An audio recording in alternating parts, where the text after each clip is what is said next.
ito ay rated SPG. Striktong patnubay at gabay ng magulang ang kailangan. Maaaring may masiselang tema, lengguwahe, karahasan, sexual, horror o droga na hindi angkop sa mga bata.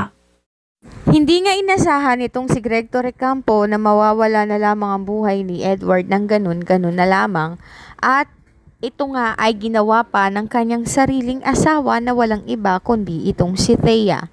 Noong mga oras na yon ay hindi alam nitong si Thea ang kanyang gagawin dahil hindi niya akalaing mapapatay niya itong si Edward sa tindi ng galit na nararamdaman niya.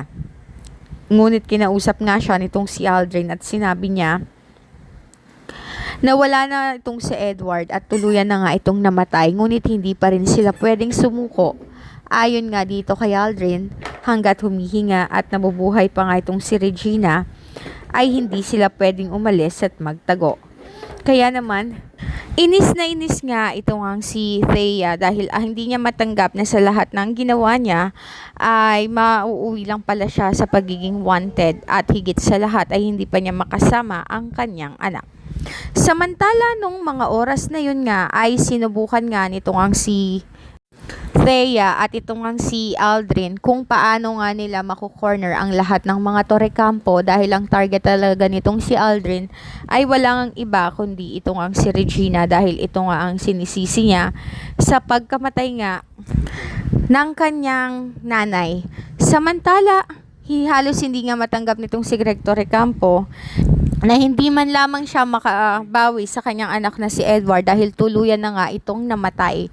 Noong mga oras na yon ay nagkaroon pa nga sana ng tribute dito nga kay Edward sa lahat ng mga niyambag nito sa kumpanya.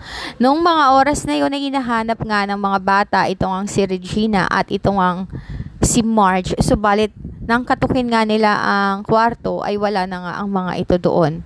Noong mga oras na yon ay halos hindi nga nila alam kung saan ito hahanapin, hanggang sa may tumawag nga sa kanila tungkol nga sa kinaroroonan ni Marge at itong si Regina.